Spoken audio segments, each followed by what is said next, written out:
Good afternoon, everyone, and thank you to Messe Leipzig for having me here for this nice topic, successful implementation of our digital transformation.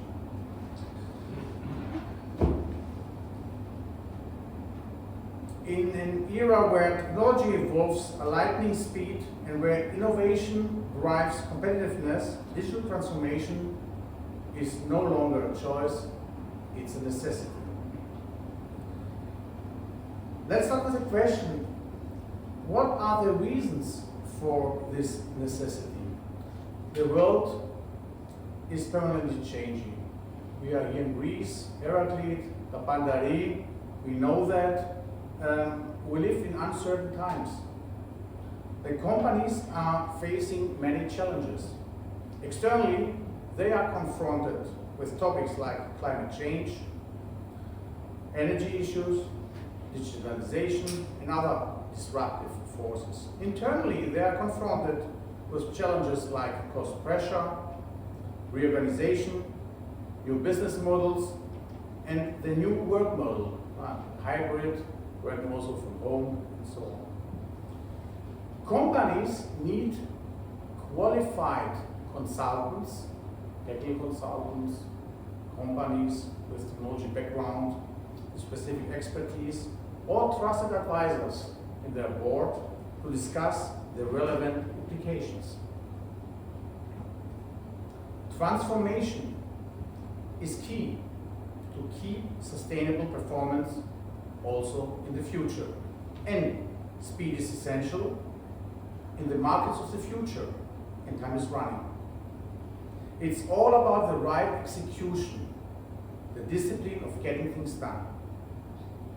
However, management resources, experience, and know-how are limiting factors within many organizations to effectively execute transformation projects. The big companies have in-house these resources, but even there, they are not available in any time. Mid-sized companies normally don't have these resources. They can cover this temporary need with an experienced interim manager because they don't need these resources on a permanent basis. The terms change, transformation, digital transformation. Many people, they use them as synonyms, but there are slightly differences, and let's stick to them.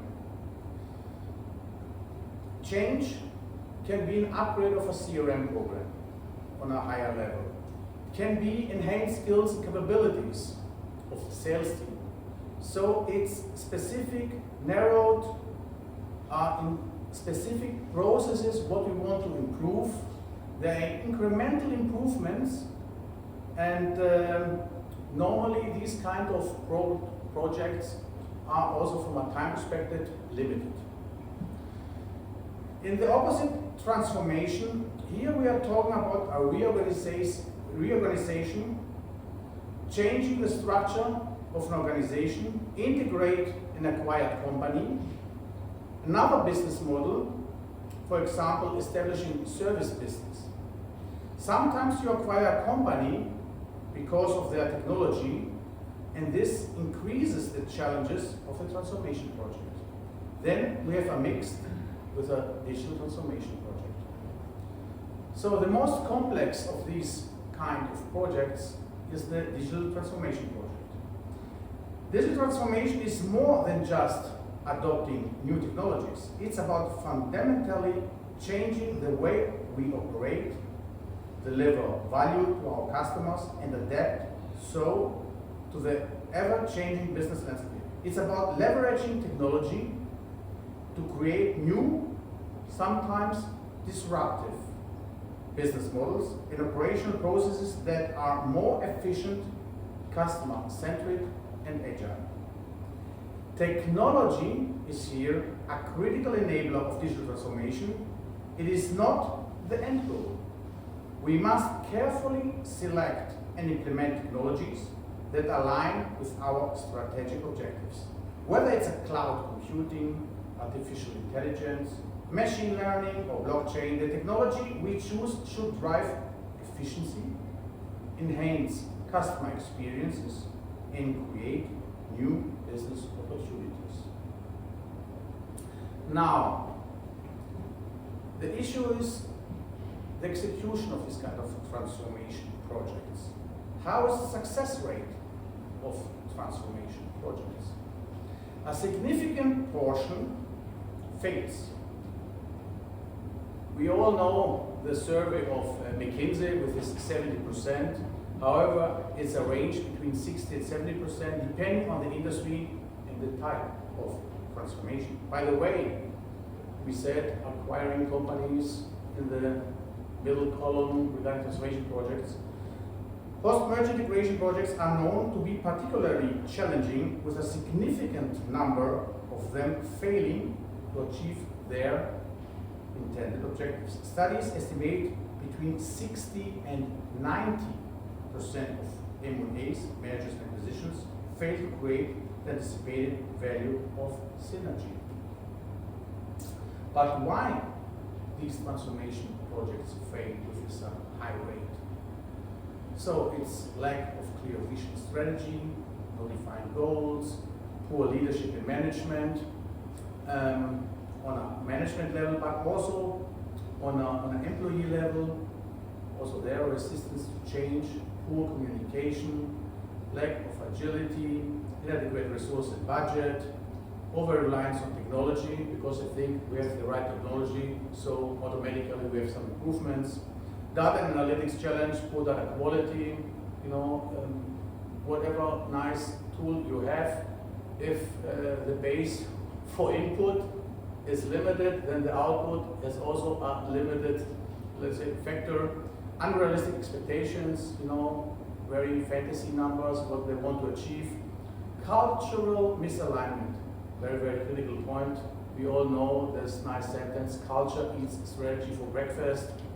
If you are not aligned with the culture of the organization of the company, then the execution of this kind of project will fail for sure, and lack of performance metrics.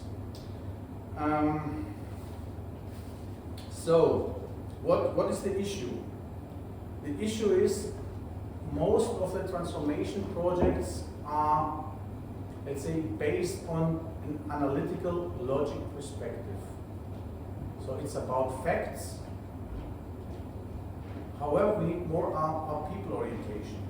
So most projects, they have, let's say, 3 phases: analyze, plan, transform. Very, very analytical logic.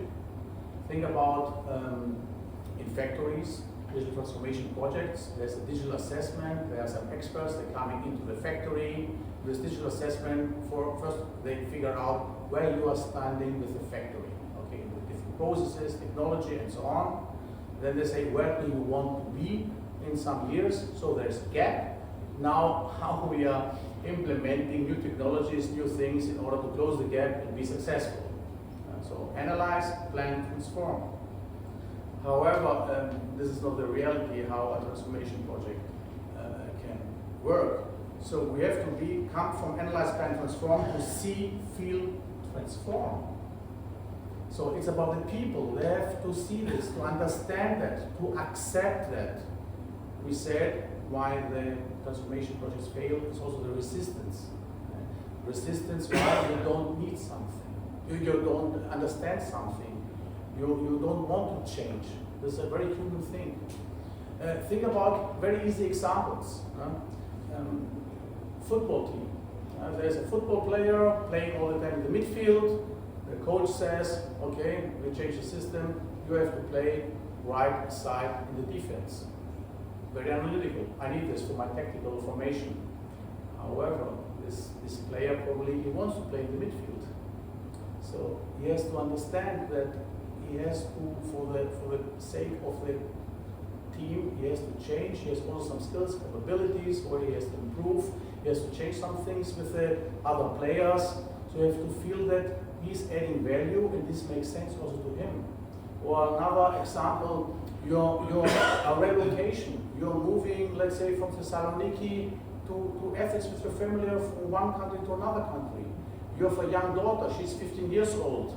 So you have to explain, yes, for business reasons, the parents want to move, but the daughter is involved in the school with her friends and so on. There's a resistance, you know, and if this doesn't work, then also the family has an issue, has a problem. So you have to take the people, with you. And it's also a bit similar about these two functions that a manager has. Normally, the executives have two functions, a manager function and a leader function. As a manager, you are managing tasks. It's very analytical, okay? It's about logical things. But as a leader, you have to inspire people. You have to get the team with you in order to proceed and to make these improvements. So these two roles you need all the time, so you need both. It's not the one or the other, but critical is the people side, the people orientation in order to be successful. And I said you need leaders that inspire people. Think about also, while you say it's about feeling and not understanding, there were 60 years ago a guy, Martin Luther King, he said, I have a dream. He hasn't said, I have a plan to execute. Dream is more emotional, that you feel when you're sleeping and so on. The plan is rational. So this is why also you need the right expressions in order to convince the people to touch them emotionally. Or think about the other saying of Antoine de Saint-Exupéry, who wrote The Little Prince, if you want to build a ship, don't run up people to collect wood and don't assign them tasks and work. This is the analytical perspective. But rather teach them to long for the endless immensity of the sea. So give him a vision, give him something what you're getting emotionally on this, let's say, journey.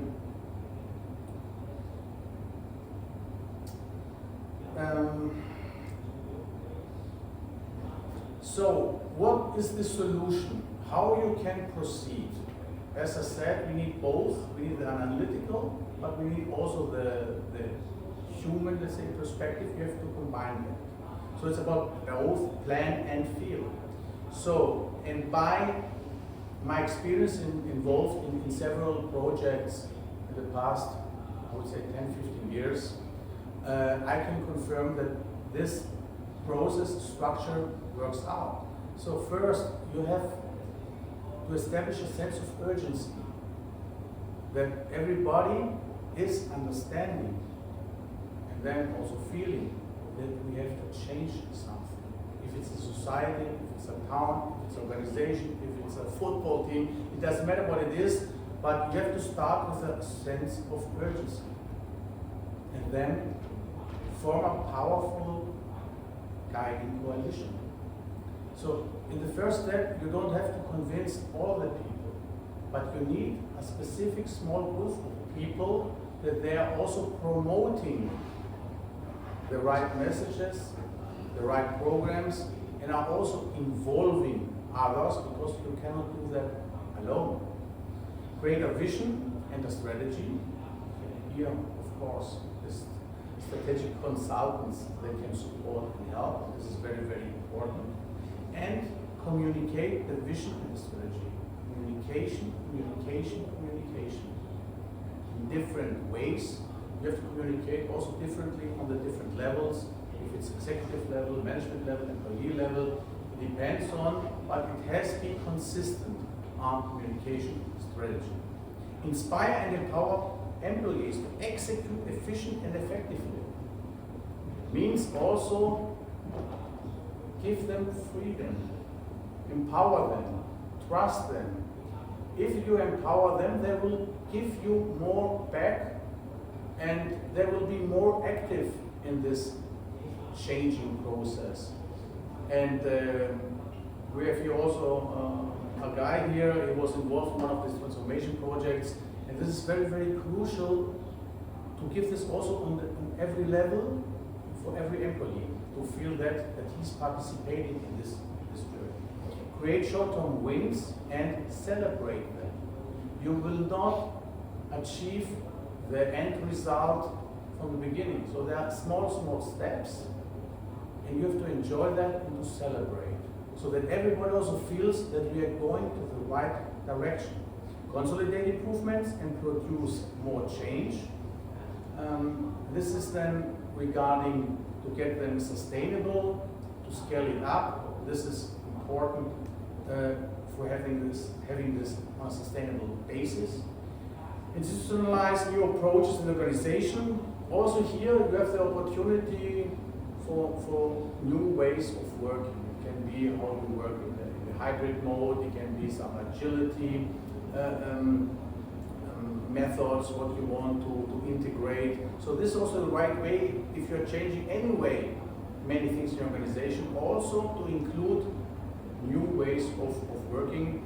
And then finalize, this is not in the book of Kotter mentioned, but I can highly recommend close the project, because transformation is not an end in itself.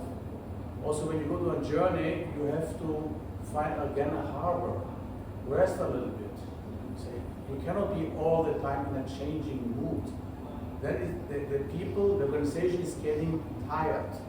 This is not okay. So this is highly recommended from my side. You have to finalize, rest, then you can start again with a new project. This is okay, but you have also to close the projects.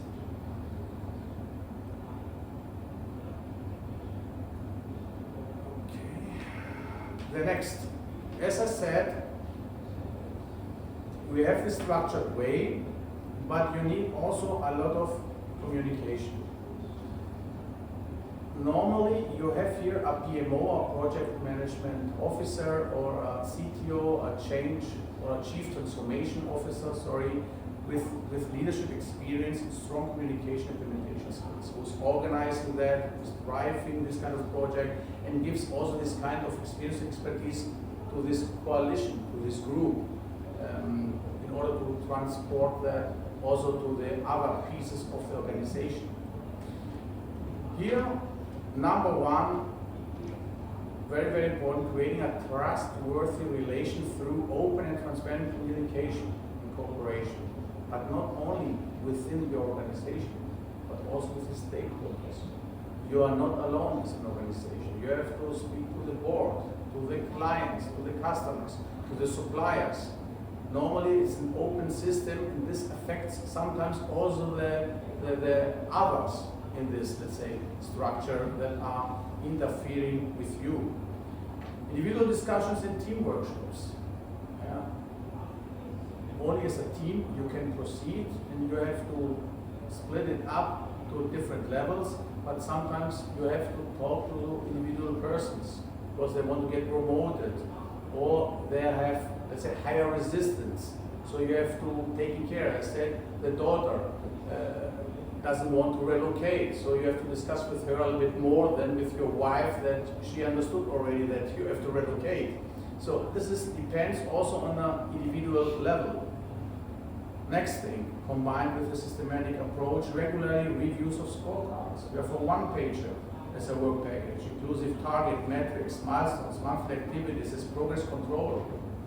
It's not by accident that something will improve. You have also to track that. Regarding if it's with hard metrics, or sometimes it's like marketing or it's HR topics, it's more qualitative things, but also you can track the progress, what you're doing there. It's possible.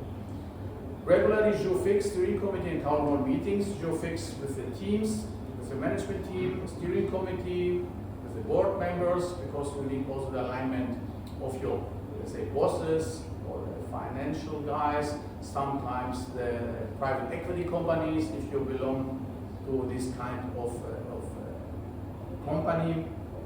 And town hall meeting means that you have also on a regular basis, especially in the beginning, you have to talk to all employees. Again, all employees. not with a cascade.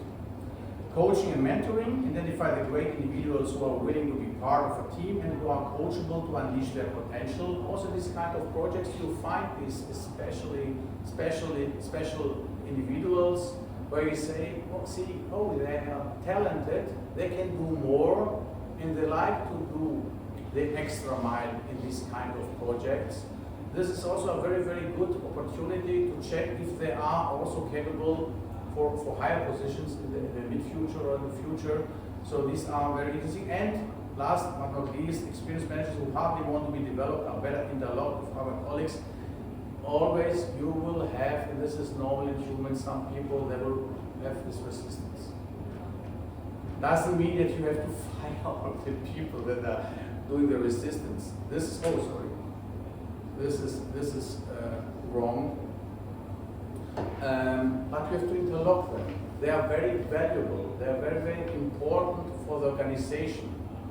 And take their fears and their resistance seriously. So it's also an appreciation. That's why I said with these trustworthy relations, it's important also to get them in the boat, even if they are not very active.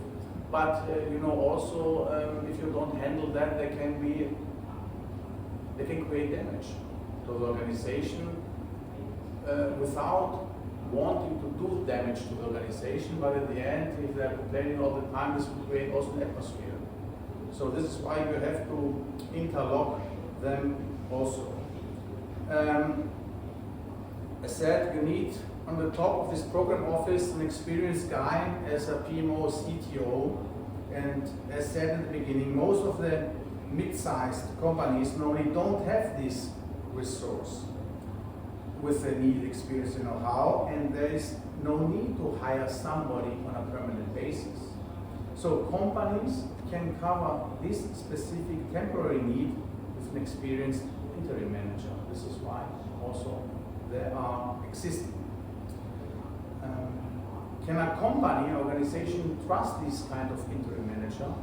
It's only a side note, because they are not, let's say, a permanent employee of the team. It's only for a temporary basis. Yes, a company can and should trust this interim manager in a transformation project because it's about leveraging external specialized expertise to achieve focused, rapid results within minimizing internal politics and risks. This guy is not involved in politics because he's more independently. So he's focused on the project to have their success. And like a lawyer who is providing specific know-how in specific cases, the interim manager is providing management as a service. This is what the interim manager is doing. This is also what I'm doing, you know, providing interim management. I'm not doing everything. I'm focused on 3 topics here in providing management service. I do this only for transformation projects, sales excellence projects, what have to do with account management, sales setup, and so on. And last but not least, post-merge integration. What I said, this is specific for a transformation project. And this is the most challenging thing, but also by experience I can tell you, if you do this in the right way with the right persons, it should be a success. Conclusion. In conclusion, a digital transformation, and so any transformation project is a journey, not a destination. The base is a systematic approach with a clear process for the effective and sustainable implementation of a project. However, people orientation is key to success. It is more about feeling than understanding in order to start with and finally to reach a successful execution. If we get it right, the rewards are immense. A more agile, innovative, and customer-centric organization that is well positioned with survive the digital age.